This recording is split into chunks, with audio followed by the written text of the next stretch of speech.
Allora, eccoci qua, la sigla si è chiusa un po' forse troppo velocemente, ma comunque siamo qui per cominciare la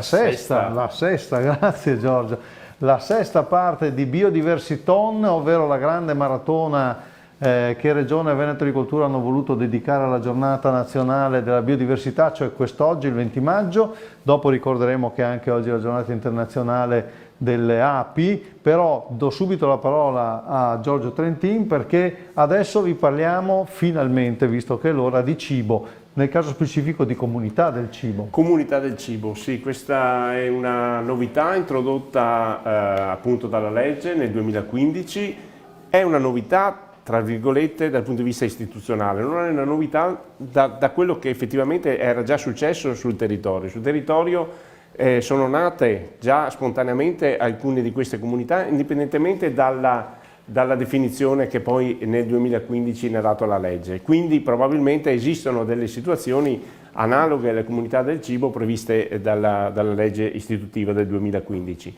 Cosa sono le comunità del cibo? Le comunità del cibo sono delle aggregazioni, di fatto delle unioni di intenti e di soggetti, quindi, che si ritrovano attorno a un'idea. L'idea è quella che comunque l'unione fa la forza.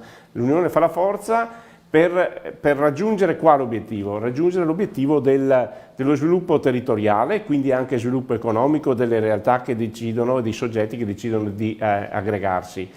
Le comunità del cibo e della biodiversità, bisogna sempre ricordare cibo e biodiversità, quindi si incentrano proprio nel concetto della valorizzazione della biodiversità di interesse agrario. C'è una figura però che diciamo è costante nelle comunità del cibo e sono gli allevatori custodi.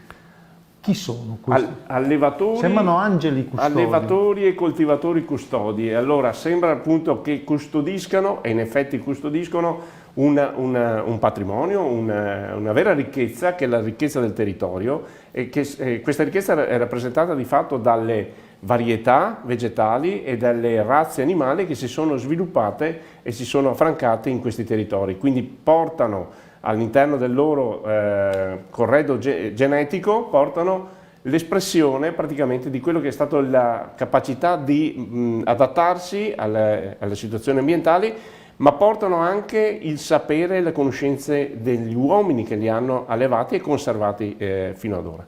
Ecco, diciamolo subito, adesso partirà un video fra poco che vi fa la sintesi, l'ho fatto io quindi sarà bellissimo, ma a parte questo, sono 3 le comunità del cibo in Italia, scusate, ovvero quella del Pollino, quella del Crinale in Toscana e quella della Garfagnana, sempre ancora in Toscana. Ecco, quando partirà una comunità del cibo nel Veneto?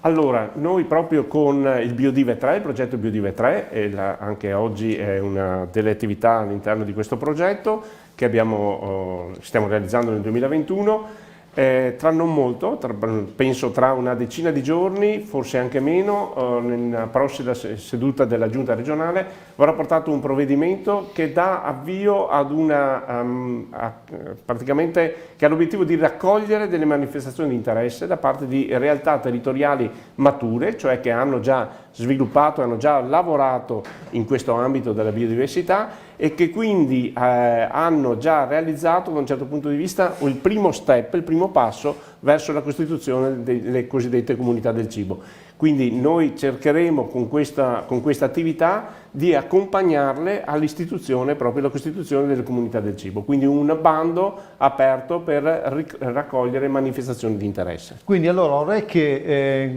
aperte per tutte le comunità locali venete, perché questa è una gran bella opportunità e mi permetto di dire che lo dico con cognizione di causa, perché c'è veramente la possibilità di sviluppare, secondo me in modo intelligente e sostenibile, ecco, le potenzialità e veramente le peculiarità del territorio. Io vorrei far partire il video, però volevo dire questo è il video di una sintesi di 3 video. Se voi volete vederli tutti e 3, quindi tutti e 4 a dire la verità, quindi su anche le comunità del Crinale, della Garfagnana e del Pollino, se andate sul sito sul canale YouTube di Veneto Agricoltura e poi magari scrivete Comunità del Cibo, vi vengono fuori i video e li potrete vedere in maniera precisa. Allora chiediamo alla regia, e grazie a Giorgio Trentin, poi torneremo e commenteremo velocemente, chiediamo alla regia di far partire il video.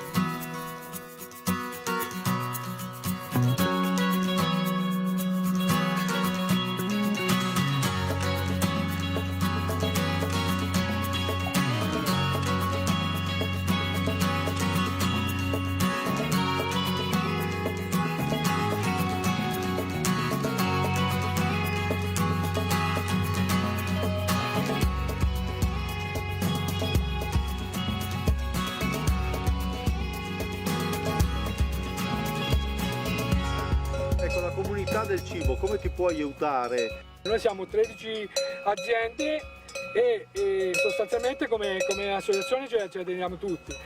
Poi naturalmente siamo partiti ora e anche la comunità sta partendo ora, sta lavorando per portare avanti questo progetto e spero che poi a breve si abbiano anche risultati.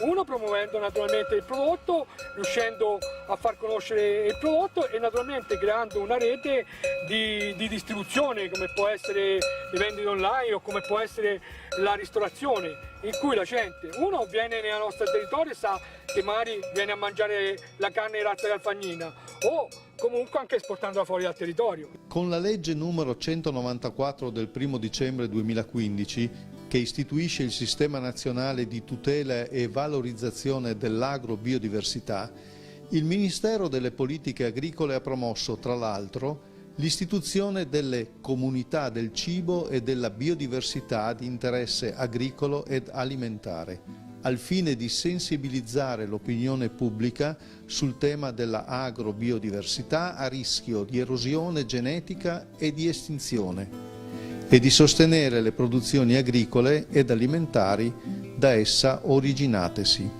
In questi pochi anni sono 3 le comunità del cibo che sono riuscite ad organizzarsi ed avviare questo percorso virtuoso. Una in Basilicata, la comunità del cibo del Pollino e dell'Agro Negrese, in Toscana con quella della Garfagnana in provincia di Lucca e la interregionale tosco-emiliana di Crinale, a cavallo tra le province di Massa Carrara e Parma. Quello che faremo quindi sarà un viaggio tra i territori di queste comunità alla ricerca dei loro punti di forza e di debolezza, le motivazioni, le peculiarità e i desiderata, verificando l'impegno profuso dai singoli, dalle associazioni e dagli enti che assieme stanno intraprendendo questo affascinante ed innovativo percorso per la salvaguardia di una terra, di una storia e delle loro produzioni. Prodotti che a noi serve moltissimo come messaggeri proprio del territorio stesso, quindi rappresentanti fondamentali di questa nostra Basilicata, di questo territorio in particolare che è il Pollino. La Comunità del Cibo si interessa di questo come di altre diciamo così, importanti iniziative che valorizzano gli aspetti della tradizione, che sono fondamentali ai fini proprio della produzione di un nuovo modello anche di sviluppo. Abbiamo a che fare ovviamente con una iniziativa, un'associazione di puro volontariato che mette insieme attori principali tipo la Regione, l'Ente Parco del Pollino, l'azienda Alsia, il GAL del territorio stesso, una serie di aziende che producono, una serie di associazioni e istituzioni anche locali, tipo per esempio istituzioni scolastiche, istituzioni di consumatori, cioè associazioni di consumatori che promuovono il prodotto locale tipico del territorio. La Comunità del Cibo del Pollino è una grande realtà che nasce da una storia voluta fortemente dall'Alsia, al fine di poterlo tramandare attraverso una serie di azioni mirate che stiamo sempre più rafforzando nel territorio. Ma come può la Comunità del Cibo essere motore di sviluppo del territorio e delle sue eccellenze? La Comunità del Cibo comunica il valore dei prodotti locali e a noi coltivatori, produttori dà un valore, una spinta, una voglia di crederci, a rimettersi tanti giovani con le mani in terra a coltivare e a tirare fuori i sapori tradizionali della Garfagnana.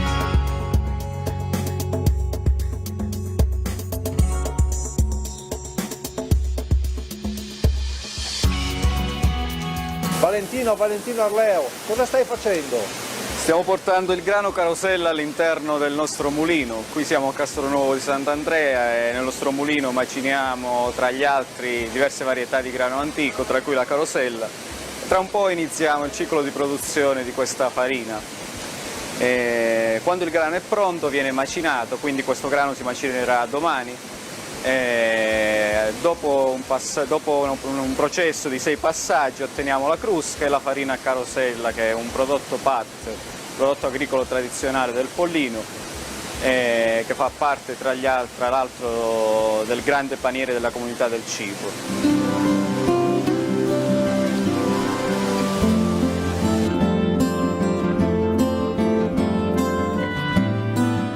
Ci troviamo all'Agdei, all'interno del Parco Nazionale dell'Appennino Tosco-Emiliano, nel territorio del comune di Corniglio, che è confinante con la Lunigiana, quindi con il territorio toscano.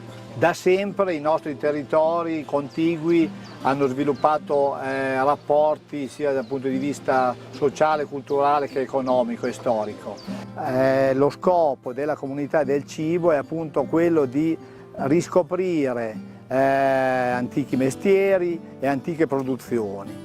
Ecco perché stiamo portando avanti questo progetto che per quanto riguarda il nostro territorio vuole valorizzare, oltre al parmigiano reggiano e al prosciutto di Parma, che sono conosciuti a livello mondiale, anche delle produzioni proprio tipiche, come per esempio la riscoperta della pecora cornigliese, che è un'antica razza in via di estinzione, come per esempio la spongata, che è un dolce tipico proprio del cornigliese, che viene prodotto nei mesi invernali, con alla base prodotti importanti come il miele, che viene prodotto sempre sul territorio, noci e quant'altro.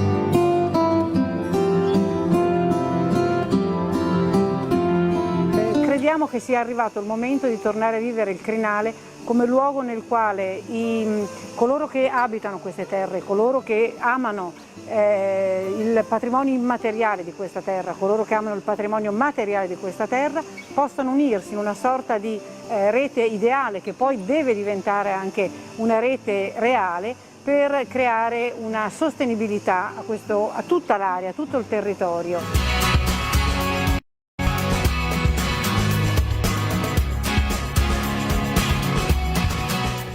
Comunità del cibo significa stare a tavola, in una convivialità, dentro una comunità.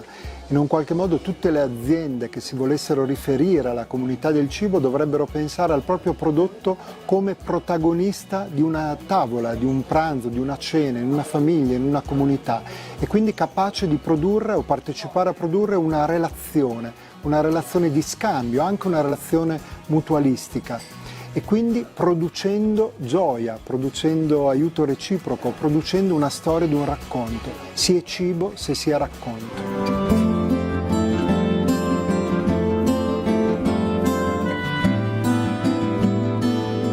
La comunità del cibo della Garfagnana e della biodiversità della Garfagnana è una comunità che mette insieme le diverse esigenze, che sono quelle dei consumatori, quelli dei produttori, quelli che hanno bisogno di avere un'alternativa al supermercato, che va benissimo, ma comunque un'alternativa, e soprattutto quelli che vogliono mangiare il proprio territorio nel vero senso della parola, e in questo la comunità del cibo è veramente fondamentale.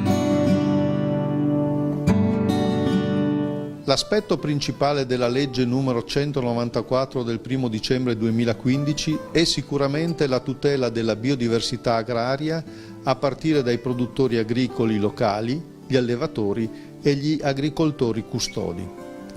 Quindi non solo il recupero, conservazione e tutela delle risorse genetiche locali a rischio di estinzione di interesse agrario e alimentare, ma anche la tutela della diversità della vita relativa ai sistemi agricoli. Noi abbiamo portato avanti l'iniziativa dell'ampliamento della rete di conservazione e sicurezza, istituendo il più folto numero di coltivatori custodi di tutta la Toscana. Poi abbiamo istituito la comunità del cibo attraverso un progetto nel 2017 finanziato da Terre Regionali con PSR e dopo 3 anni di lavoro insieme al primo gruppo che si era costituito in modo informale siamo riusciti ad ottenere la prima associazione della comunità del cibo e dell'agrobiodiversità della Garfagnana. L'elemento di base è la tutela e la valorizzazione dell'agrobiodiversità locale, perché crediamo che le nostre aziende svolgano un lavoro molto importante sul nostro territorio e devono essere valorizzate per questa capacità anche di utilizzare nel modo migliore le funzioni ecosistemiche dell'ambiente. Abbiamo realizzato in quest'ultimo periodo prima di tutto un sito per far conoscere sempre di più l'attività dell'associazione della comunità del cibo e poi fatto una serie di progetti che in realtà sono stati portati avanti dall'associazione, noi abbiamo soltanto assistito dove abbiamo potuto.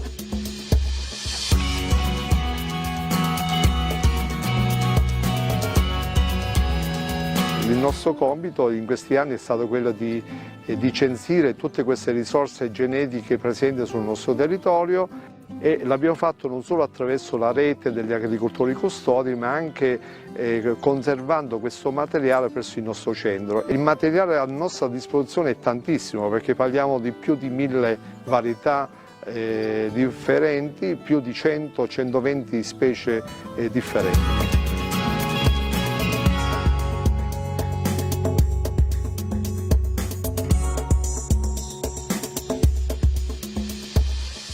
La comunità del cibo del Pollino Lagonegrese in Basilicata è la prima comunità del cibo in Italia.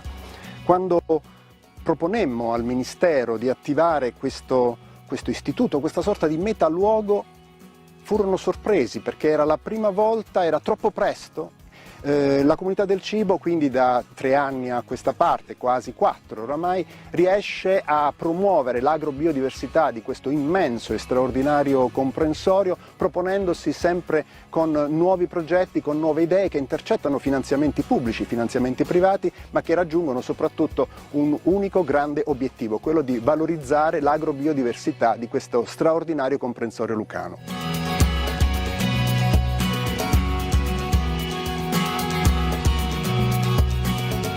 Il percorso di costituzione della comunità del cibo passa attraverso una fase di comunicazione, di ascolto, di proposizione. È quello che abbiamo fatto con la comunità del cibo di Crinale, per volontà degli assessorati all'agricoltura della Regione Toscana e dell'Emilia Romagna. Il nostro grande obiettivo è ripopolare il Crinale e ridare occasioni di vita a questi monti. Qui abbiamo messo tanto volontariato, tanta passione, tanta voglia di contribuire.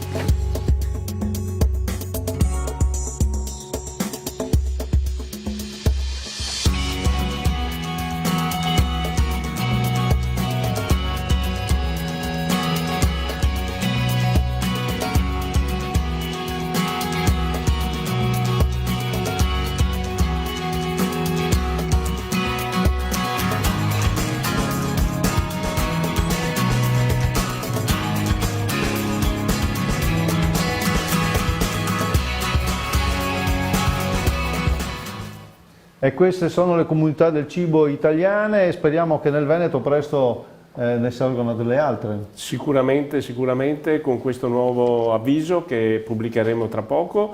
E biodiversità, piccole produzioni locali, le denominazioni di origine, indicazioni geografiche, sono tutti elementi di forza di un territorio che quindi danno la possibilità di valorizzare questi territori. Chi vuole saperne di più sul sito sul canale sul canale YouTube di Veneto Agricoltura scrivete Comunità del Cibo e vi verranno fuori i video. Allora, però ci è venuta fame. Venuta fame, sì. Ecco, appunto, l'ora è giusta. Allora andiamo a Mestre dove c'è Jean-Omar Bison, il quale mi pare sia in un agriturismo e allora colleghiamoci con lui.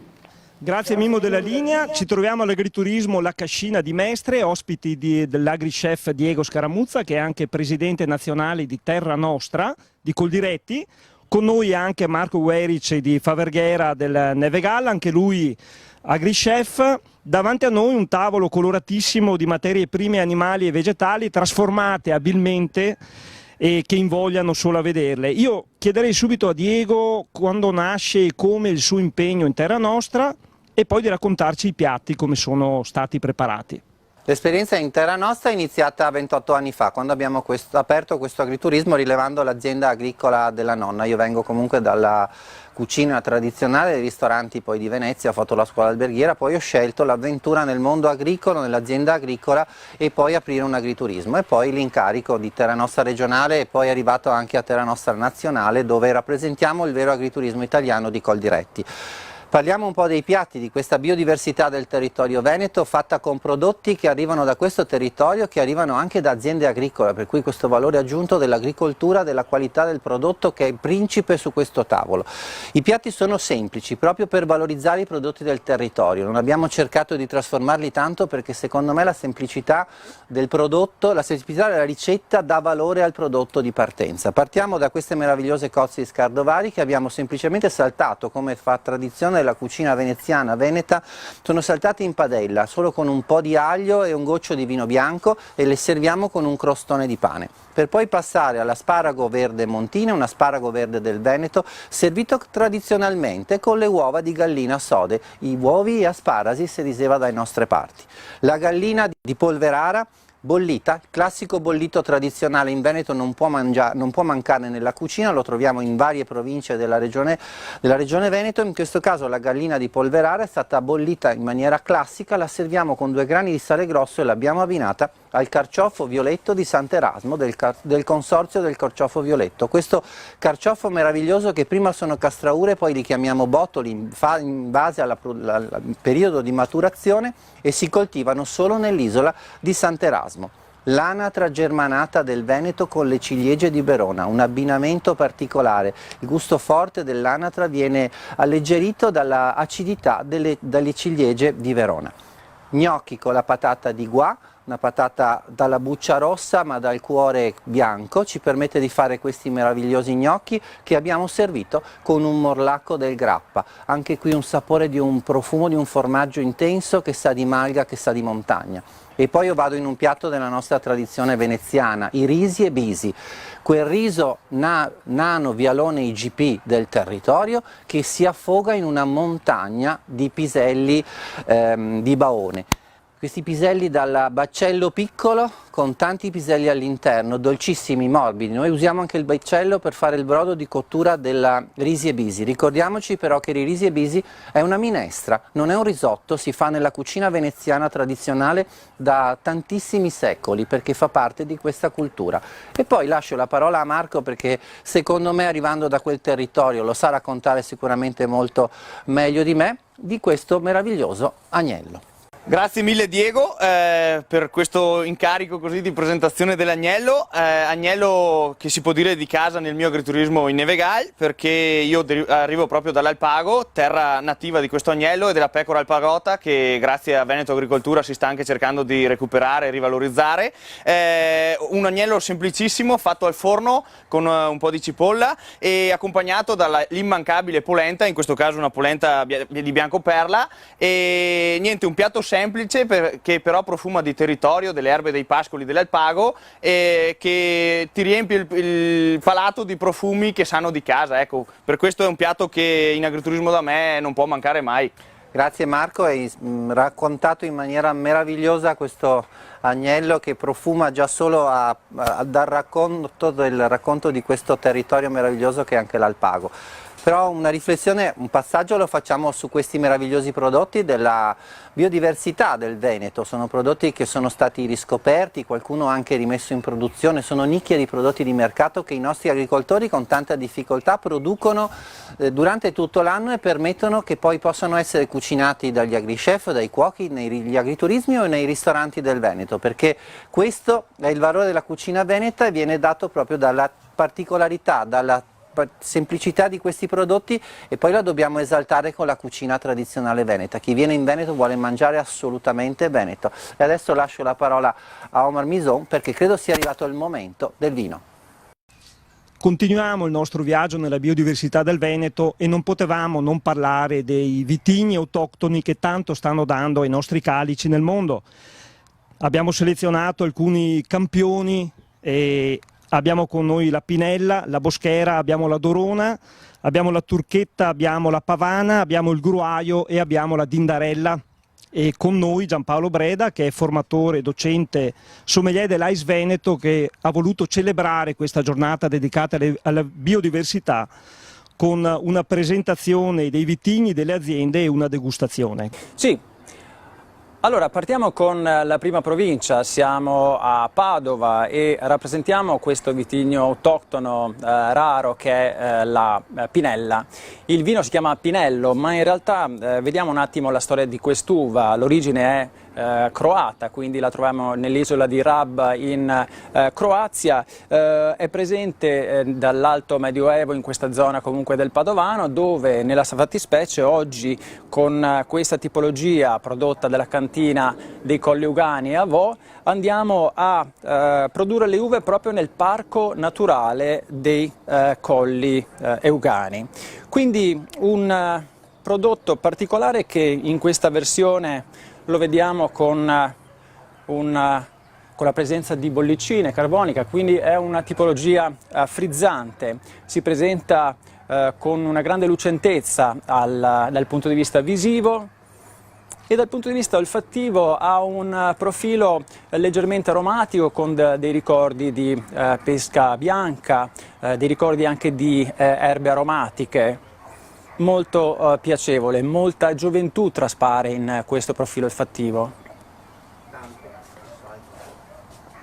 L'assaggio è secco, non c'è una grandissima struttura, nemmeno questa grandissima lunghezza gustativa, ma questa tipologia di vino con quest'uva gioca sulla semplicità, una semplicità nella beva, nel sorso e una semplicità anche nell'abbinamento. Probabilmente in questa proposta della giornata l'abbinamento più adeguato potrebbe essere con l'asparago verde e con le uova. Bene, siamo a Treviso, andiamo a valorizzare un altro vitigno autoctono, stiamo parlando della Boschera. Un nome particolare, siamo nella zona dei Colli di Conegliano, in particolare un fazzoletto di terra fra Sarmede, Vittorio Veneto e Fregona. In realtà il nome deriva dal fatto che quest'uva veniva coltivata nelle vicinanze dei boschi, ecco perché Boschera. Nella fattispecie oggi abbiamo l'azienda Malibran che ci presenta un prodotto del territorio, quindi un'area vocata per la produzione non soltanto degli spumanti più noti, ma anche di prodotti quindi varietali e soprattutto rari da trovare. Quindi in questo caso abbiamo il 100 Guffi, un vino che si presenta con un bel giallo dorato di buona consistenza. Dal punto di vista olfattivo ci riporta su sensazioni di erbe aromatiche, il timo, la salvia, il frutto ricalca il mondo della nota agrumata, anche la buccia del cedro e una leggera nota floreale con cenni di fiori di camomilla e a tratti anche di tè. Il sorso è secco. La caratteristica di quest'uva ci porta in una sapidità importante, una sorta di mineralità che si ritrova anche al naso. È un vino che finalmente diventa protagonista, è stato gregario fino a poco tempo fa con grandi spumanti e con grandi vini passiti, quindi Malibran Boschera 100% uva autoctona. Siamo a Venezia. Raccontiamo di un'uva particolare, un'uva autoctona, si chiama Dorona o uva d'oro. è un'uva che ci riporta alla Venezia nativa, quindi ancora prima dell'epoca della Serenissima.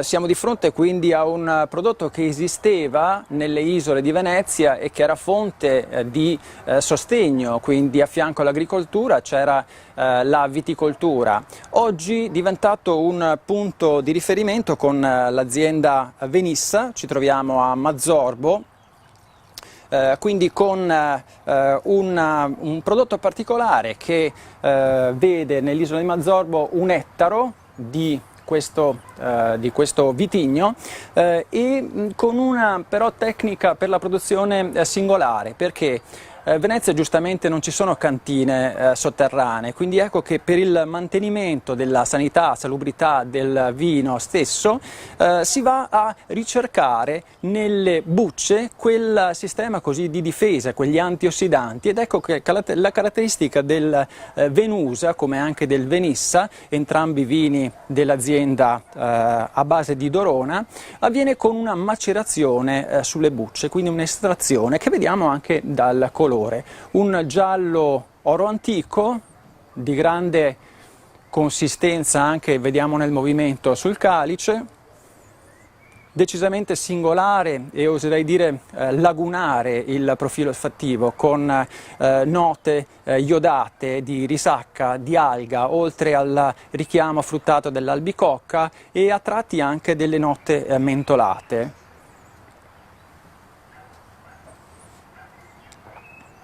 Il sorso è importante, secco, con degli sbuffi anche mielati, di grande progressione, di grande complessità. Decisamente la richiesta di questo vino è verso abbinamenti piuttosto strutturati, quindi lancio la sfida alla giornata di oggi per trovare quale può essere il piatto migliore. Allora, siamo a Rovigo e parliamo di un altro vitigno autoctono, raro, particolare. Di questo ne abbiamo soltanto 5 ettari, siamo nel Basso Polesine, intorno ad Adria, ed in particolare oggi andremo a raccontare il vino di un'azienda, l'azienda di Emanuele Rigon, la Mainarda. Ricordiamo che quest'uva, la turchetta, è presente nel Basso Polesine da diversi anni, siamo già nel 1400-1500, il periodo in cui quest'uva, la turchetta, compare in questa zona. È un'uva particolare, resistente alle avversità, resistente anche ad un clima che spesso mette in difficoltà una viticoltura tradizionale, quindi resiste a questo freddo eccessivo a volte invernale, ma soprattutto al caldo afoso dell'estate, resistente anche alle avversità, ma non per questo è riuscita a sopravvivere a lungo, ecco, in quei 17-18 comuni della provincia di Rovigo in cui veniva coltivata. È stata sostituita da quelli che sono i vitigni internazionali francesi arrivati negli anni 70-80. Ma cosa ci troviamo sul calice oggi? Un vino giovane, lo vediamo già dal colore, quindi un rubino, ma ancora quasi con dei riflessi porpora, sembra che abbia una vita brevissima all'interno della bottiglia. Il movimento sul calice è piuttosto disinvolto, è piuttosto semplice. Come anche di semplicità si racconta dal punto di vista del profilo olfattivo. Ecco che questa mora, questi mirtilli, questo lampone, queste fragoline di bosco, ma soprattutto questa nota vinosa che ci riporta alla cantina, al profumo del mosto della cantina, è proprio il messaggio che arriva prima di tutto.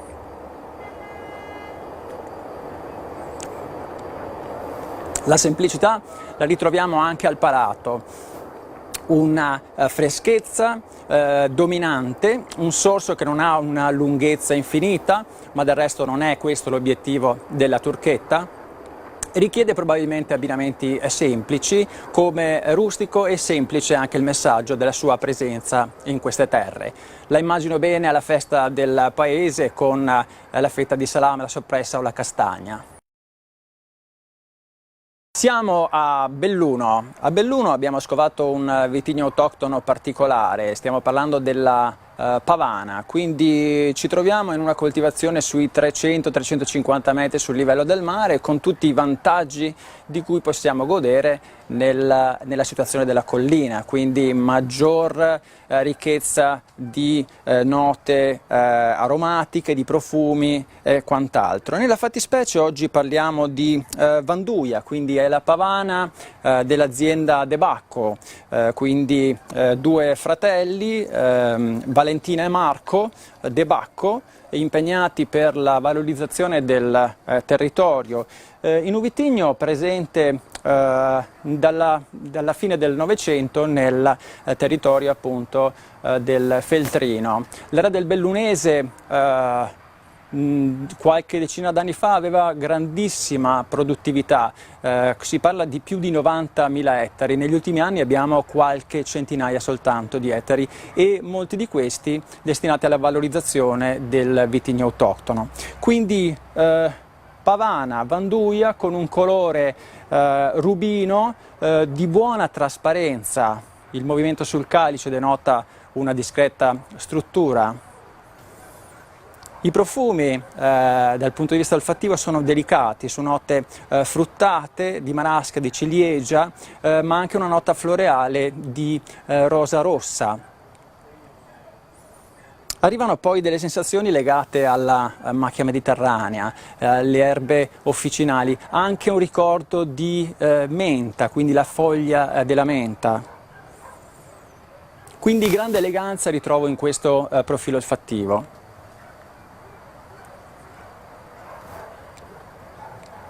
Il sorso è secco, caldo, sontuoso, importante, rustico nel messaggio, con una lieve nota tannica che riesce probabilmente a contrastare anche gli abbinamenti più difficili, quelli con maggiore untuosità o anche maggiore struttura.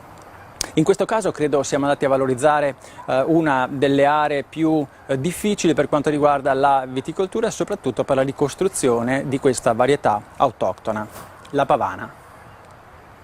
Ora passiamo a Vicenza e andiamo a valorizzare un'altra uva, un altro vitigno autoctono. Siamo nell'area di Breganze, un'area particolarmente vocata per la produzione non soltanto di vitigni internazionali ma anche appunto di queste realtà tradizionali.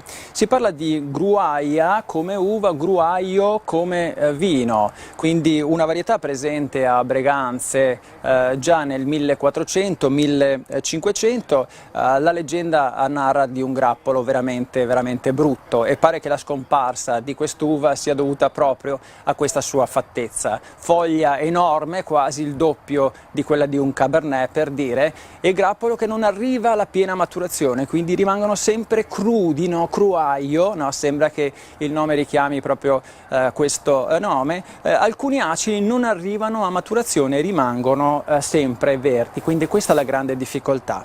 Poi ovviamente nella tecnica di cantina abbiamo un passaggio in cui le uve non vengono direttamente pressate, ma vengono lasciate appassire in un graticcio, in un locale areato, ed ecco che per quei 15 giorni in cui lasciamo appassire le uve perdono l'acqua in eccesso, ma naturalmente agli ospiti che passano in cantina continuano a dire: mamma mia, ma che brutta che è quest'uva. Pare che il motivo della scomparsa di quest'uva sia stata proprio questa sorta di aspetto estetico che nella leggenda si narra non piaceva né ai bambini e neanche agli uccelli. Dal punto di vista visivo è un rubino tendente al granato di grande consistenza, il profilo olfattivo è didascalico, ci porta su note fruttate, la marasca, la mora, il mirtillo, i frutti di sottobosco, ma anche un aspetto terziario, evolutivo, legato a sensazioni speziate di pepe, sensazioni anche di chiodo di garofano, alcune note anche leggermente balsamiche.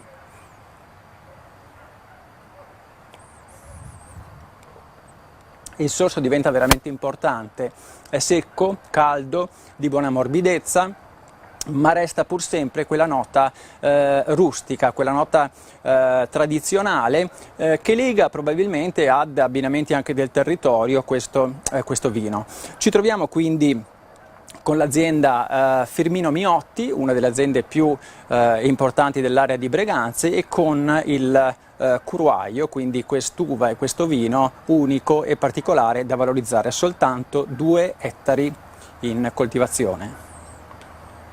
Ci spostiamo a Verona, siamo nell'area della Valpolicella a raccontare un'uva rara, si parla di Dindarella, in una tradizione che è quella della produzione di grandi vini conosciuti in tutto il mondo, ottenuti con una tecnica di appassimento delle uve.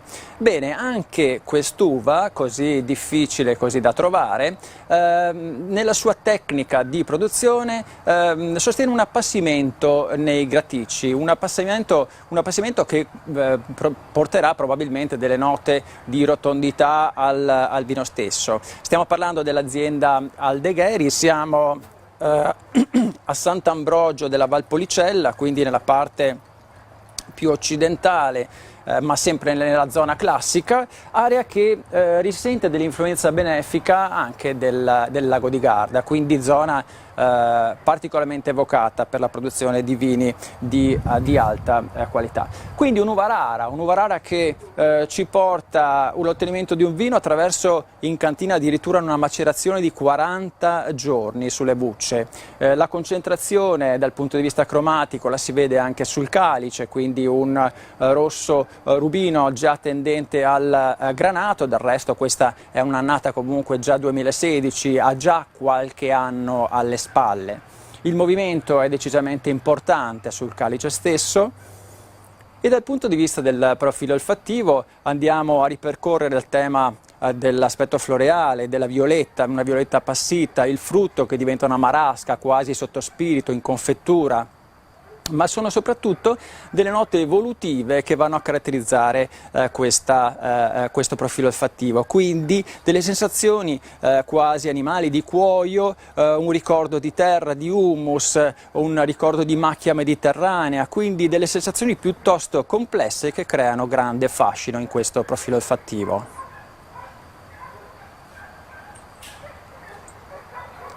Ecco, l'assaggio ci riporta su questa rotondità tipica di questa tecnica di appassimento delle uve che appartiene proprio alla zona, appartiene proprio all'area della Valpolicella.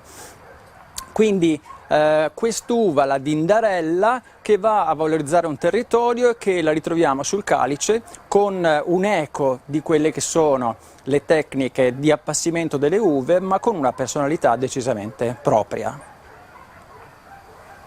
Chiudiamo allora il nostro viaggio attraverso la biodiversità veneta, materie prime animali e vegetali che sono state trasformate abilmente dallo chef Diego Scaramuzza dell'agriturismo La Cascina di Mestre e dalla sua brigata. Tra questi ringraziamo anche Marco Weirich di Posta al Pago, Giampaolo Breda dell'Ice Veneto che ci ha accompagnato attraverso la degustazione di 7 vini da 7 vitigni autoctoni del Veneto. Grazie. Bene, grazie Gianluca Barbison, ai tuoi ospiti complimenti, siamo un po' ubriachi di tutto questo vino che abbiamo bevuto e anche un po' satolli da tutto questo cibo che abbiamo mangiato. No, c'è solo una cosa che volevo dire, mi ha molto colpito quanto è stato detto prima, forse non tutti ci avete seguito, che di 6.000 vitigni più o meno presenti al mondo, di fatto 15 sono quelli più utilizzati, quindi c'è anche da quel punto di vista una grande biodiversità che forse non potrebbe essere tale se non ci fosse un piccolo insettino che ha poi tutta una sua ecologia particolare che si chiama ape e che noi oggi celebriamo qui. Se vuoi sederti, Giustino Mezzalira, puoi farlo, se no stai pure in piedi come credi, io sto in piedi, perché oggi è la giornata internazionale delle api, dell'ape, e noi non potevamo, all'interno della giornata nazionale della biodiversità, noi siamo rientrati qui a Legnaro nello studio di Veneto Agricoltura qui in Agripolis, dove stiamo chiudendo questa giornata di celebrazione della biodiversità agraria italiana, e in questo caso veneta. Non potevamo non chiudere, dicevo, con le api, perché quanto sono importanti le api, Giustino Mezzalira, dirigente di Veneto Agricoltura? Beh, penso che sia quasi scontato, insomma, lo sappiamo tutti quanto sono importanti, nel senso che sappiamo bene che se non abbiamo le api, moltissime delle nostre colture, e quindi pensiamo sia alla biodiversità agraria che alla biodiversità naturale, non potrebbero essere impollinate. Quello che ci interessa molto è capire se possiamo poi fare qualcosa, perché si dà sempre per scontato che sì, c'è la flora, le api qualcosa riescono a fare, ecco, quindi a noi interessa molto l'aspetto di possiamo noi modificare il quadro che ci sta attorno? E l'altra domanda è, quanto sono importanti le api per l'agricoltura? No, le api... Ed è importante, come è scritto dietro, un'alleanza tra l'agricoltura sì, e l'apicoltura? io vorrei farvi vedere qualche slide, certo. se dici Mimmo, dove cerchiamo di introdurre un po' questo tipo di concetto, no? E allora mi piace un po' riprendere quasi il solito indovinello: è nato prima l'uovo o la gallina? Sono nate prima le api o sono nate prima i fiori? Ecco, qui sappiamo che c'è una storia straordinaria di quasi 100 milioni di anni di coevoluzione, quindi le api esistono perché esistono i fiori, e i fiori esistono perché esistono le api, esistono i pronubi. Quindi sostanzialmente in un mondo senza fiori non potremmo avere le api, ma senza le api non possiamo nemmeno avere i fiori. Se non abbiamo i fiori non abbiamo l'impollinazione di tutto ciò che poi di agricolo, ortaggi, frutta, eccetera, deriva. Ecco. Allora, brevissimamente, proprio per far passare dei concetti, poi c'è con noi Paolo Fontana che probabilmente andrà più in dettaglio su alcuni temi importanti. Volevo solo fare un banale ricordo che a tutti quanti noi, per poter avere le api con noi e tutti i suoi servizi, abbiamo bisogno di due precondizioni. Abbiamo bisogno di un ambiente sano e abbiamo bisogno di risorse mellifere. Quindi non basta solo che ci sia un ambiente non inquinato, ma se non ci sono i fiori, e dall'altra parte se abbiamo solo i fiori ma l'ambiente è inquinato, come purtroppo avviene spesso in agricoltura, le cose non funzionano ugualmente bene.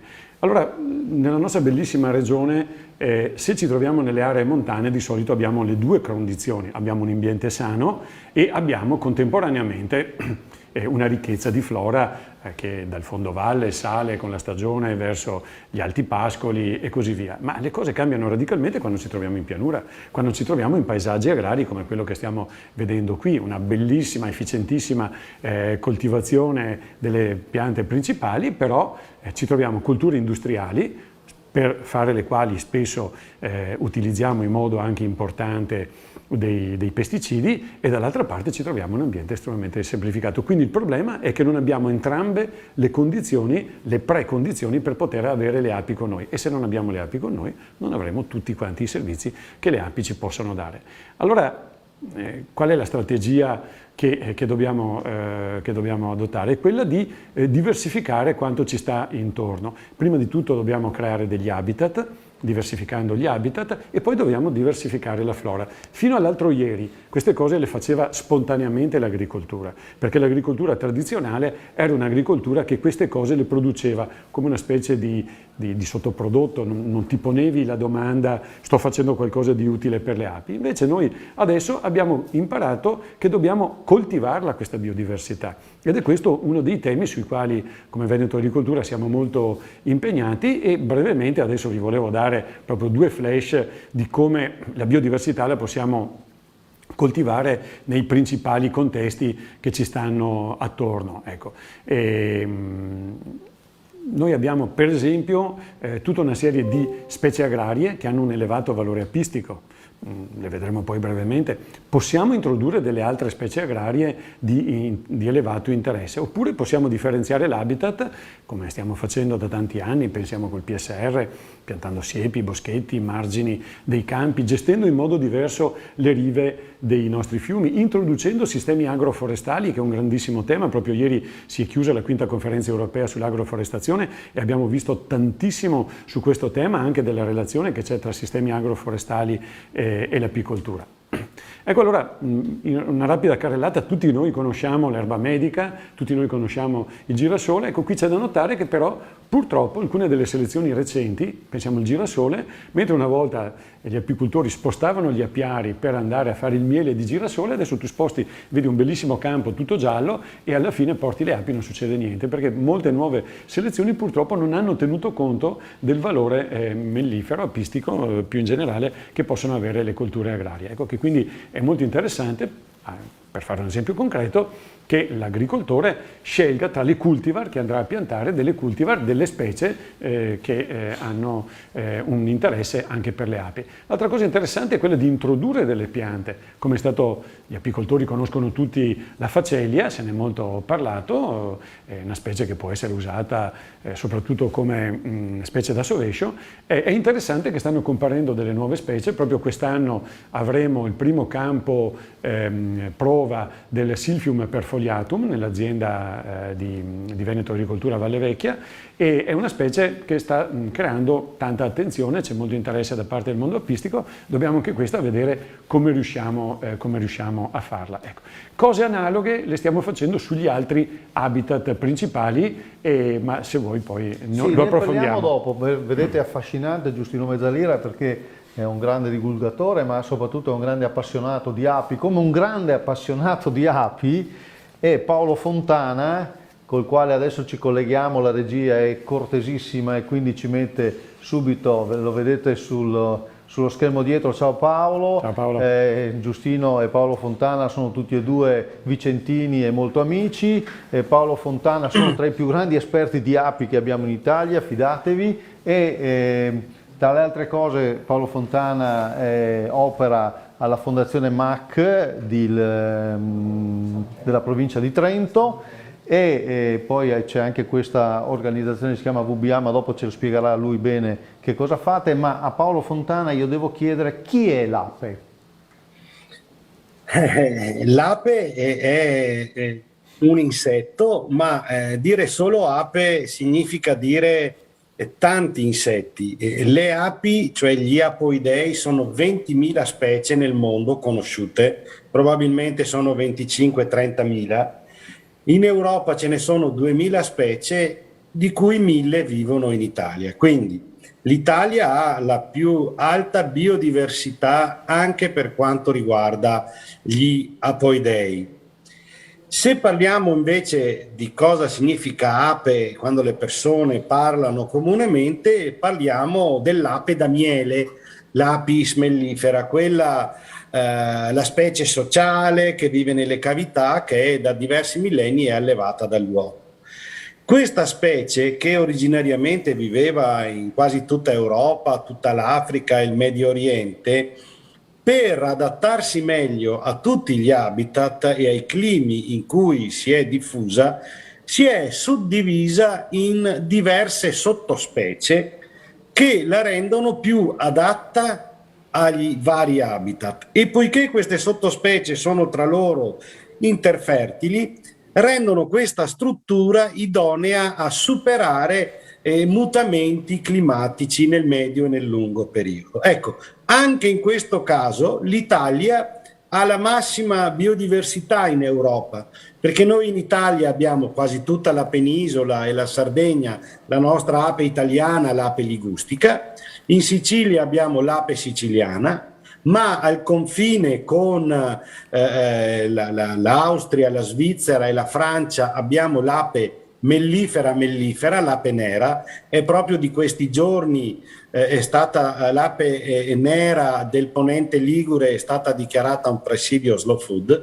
E poi al confine tra Italia e Slovenia abbiamo una popolazione intermedia tra ligustica e carnica. Quindi anche nel caso dell'ape da miele l'Italia ha la massima biodiversità, quindi la massima ricchezza e anche potenzialità, perché la biodiversità si esprime al meglio quando è tanta, e quindi questo è, diciamo, un identikit, una delle generalità molto in largo dell'ape. E questa biodiversità la difende, come posso dire, dalle aggressioni? Noi sappiamo che, voglio dire, è sempre sotto pressione, ecco, la stabilità delle varie popolazioni di ape. Parlando dell'ape da miele, l'apicoltura è un'attività che inquadrabile perfettamente nell'attività agricola, molto particolare, perché è l'allevamento di un animale selvatico, cioè è un animale che l'uomo non ha addomesticato o trasformato più o meno radicalmente. L'uomo ha fatto apicoltura con le api che ha trovato nei vari posti, trasferendo le conoscenze dell'apicoltura. Ora, conservare la biodiversità delle api significa sia conservare le popolazioni locali, ma anche conservare una caratteristica che è proprio tipica dell'ape da miele, cioè l'ape regina di un alveare deve fecondarsi con un numero elevato di fuchi e quindi avere delle figlie nell'alveare che siano figlie di tanti papà perché l'alveare sia sano. Ecco che allora l'apicoltore che tende a imitare la zootecnia, ad applicare i concetti zootecnici di selezione, di linee genealogiche, eccetera, si trova spesso in difficoltà perché questa pratica non è perfettamente aderente all'apicoltura. Lo sa benissimo chi invece si occupa di filiere di produzione animale come l'allevamento di selvatici veri e propri o la pesca o l'allevamento di pesce. Cioè questi animali che vivono comunque immersi nell'ambiente devono avere una variabilità genetica, cioè una biodiversità intraspecifica che gli permetta di essere solidi e resistenti a tutte quelle problematiche che benissimo Giustino, che è veramente chiaro come un dipinto di Giotto, ha descritto poco fa.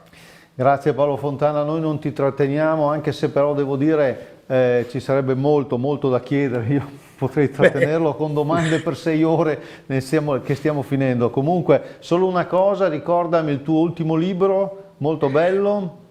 Il mio ultimo libro è Il piacere delle api e resta quello, ma ultimamente sto dedicando molto tempo a scrivere contributi sulla storia dell'apicoltura, come ho fatto anche per la storia dell'apicoltura veneta in uno dei quaderni di Veneto Agricoltura, che ha avuto, quello sulle api, un grande riscontro per tutti i titoli, insomma. Grazie, complimenti, facciamo i complimenti a Renzo Micheletto che ha proprio coordinato quel quaderno di Veneto Agricoltura. Allora lasciamo andare Paolo Fontana e i suoi impegni, che in questi giorni sono moltissimi. Grazie, complimenti e grazie di essere stato con noi. Ciao Mimmo e ciao a tutto Veneto Agricoltura. Ciao, e noi, grazie mille, noi torniamo qui perché Giustino Mezzalia ci deve finire un ragionamento, perché siamo anche nell'ambito della ricerca, dell'approfondimento, e quindi che cosa si sta facendo?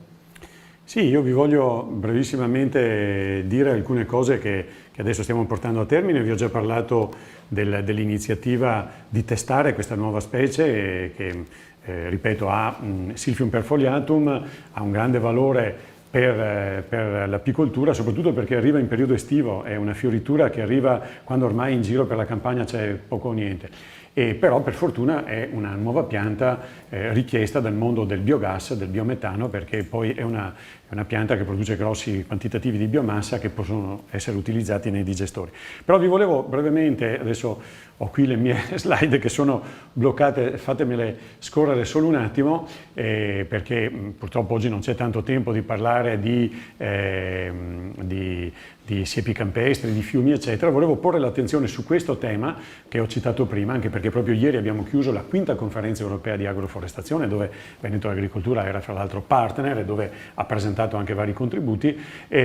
Questo ritorno dell'albero in mezzo ai campi. Noi che abbiamo qualche anno ci ricordiamo la campagna veneta coperta di alberi fino agli anni 60, poi è sparito tutto. Ecco, adesso quei sistemi che mescolavano alberi e colture agricole stanno tornando. Tutti li invocano, tutti i grandi programmi europei sul clima, sulla biodiversità, eccetera, citano l'agroforestazione come una delle soluzioni, e noi lo stiamo testando soprattutto nelle nostre grandi aziende agricole di pianura, Valle Vecchia e Sasserami. Abbiamo delle importantissime prove. Anche perché, come vedete da questa immagine, alcune delle specie che possiamo introdurre in agroforestry, per esempio la Paulonia, specie cinese importantissima in quel paese, primo produttore al mondo di miele, per la produzione di un miele monoflora, è una delle specie che stiamo testando per l'agroforestry del Veneto. Ma voglio concludere ricordando un altro tema importante di cui parleremo fra pochi giorni in occasione del Festival della Bonifica intitolato Terre Evolute,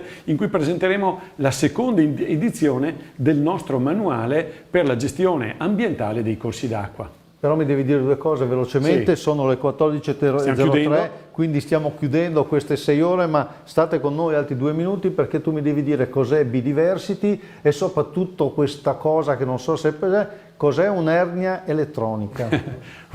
Un'ernia elettronica è quella forse un'arnia, scusate, ho detto io. che ti curerai.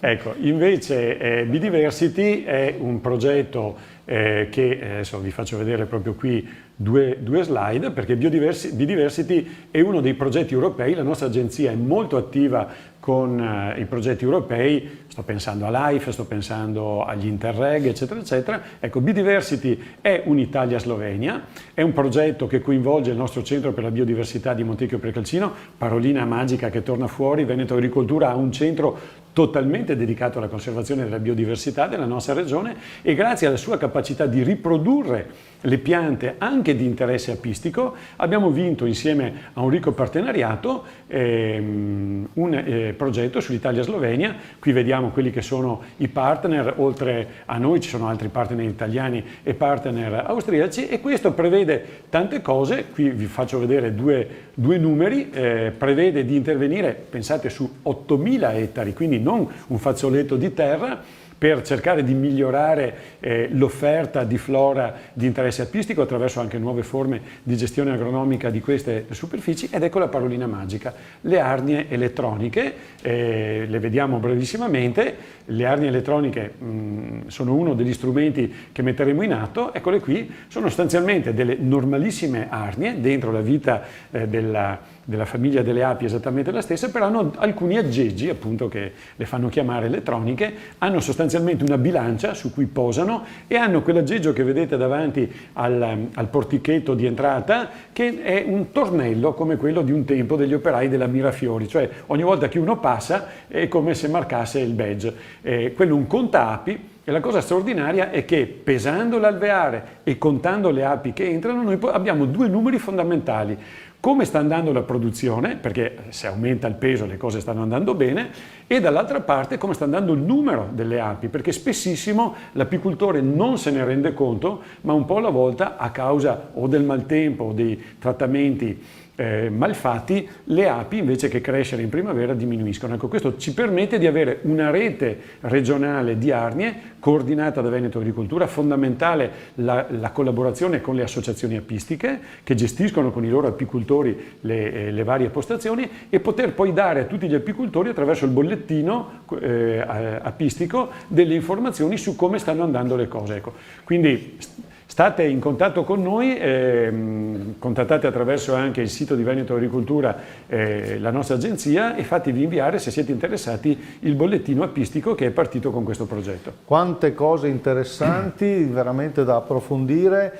Noi anzi ci scusiamo con l'Ape perché dare soltanto pochi minuti all'Ape mi pare quasi vergognoso, però l'abbiamo fatto, ci tenevamo a fare, quindi ringraziamo Giustino Mezzalira e Paolo Fontana che ci hanno portato in questo mondo straordinario. Qui però ora chiudiamo con le api queste 6 ore di diretta sulla biodiversità agraria. Qui abbiamo Giorgio Trentin della Regione Veneto che ce l'ho io il microfono. Giorgio, non ti preoccupare, eccolo qua, qua siamo proprio in diretta vera. Ecco qua, Mattiello pure tu adesso, sì. Allora noi chiudiamo con Giorgio Trentin e ringraziamo gli altri coordinatori delle 6 ore, ovvero Paola Dedea, Michele Giannini, Alberto Sartori e Gianomar Bison. La regione qui rappresentata da Giorgio Trentin, vedete, si impegna fortemente per la biodiversità agraria. Sì, ci siamo impegnati tutti, veramente abbiamo fatto un bel gioco di squadra, soprattutto per questa giornata, ma non è un impegno che si risolve in questa giornata perché Veneto Agricoltura e Regione collaborano verso anche gli altri soggetti, insieme agli altri soggetti, il CREA che abbiamo visto, l'università, lo stesso Ministero e anche tutte le realtà che sono presenti sul territorio per appunto favorire lo sviluppo della biodiversità e la conservazione della biodiversità. E quindi andiamo con fiducia verso il futuro e verso anche un futuro migliore rispetto a questo momento che stiamo attraversando adesso. Grazie Giorgio Stentin, potremmo fare di più, potremmo fare di più, potremmo fare meglio, però questo lo facciamo. Grazie a tutti, con Biodiversiton, Veneto Agricoltura e la Regione Veneto vi salutano, l'appuntamento è al 20 maggio 2022 con una nuova idea ovviamente di valorizzazione della biodiversità agraria. Io dovrei salutare tutto lo staff, però l'abbiamo un po' messo anche... Ringraziare anche tutte, scusami, Prego. ringraziare anche Microfono. tutte le aziende che hanno messo a disposizione i loro prodotti, che sono poi stati trasformati dai 2 chef, dalle aziende che hanno messo a disposizione i vini, da tutte le associazioni che hanno dato il loro contributo e da tutte le loro presenze. Grazie mille ancora, non sapremo come ringraziarvi meglio, ripeto, per quanto riguarda le persone le abbiamo messe più o meno tutte nei titoli di chiusura. Grazie a tutti da Giorgio Trentin e Mimmo Vita, arrivederci e a questo punto buon pranzo. Ciao. Arrivederci.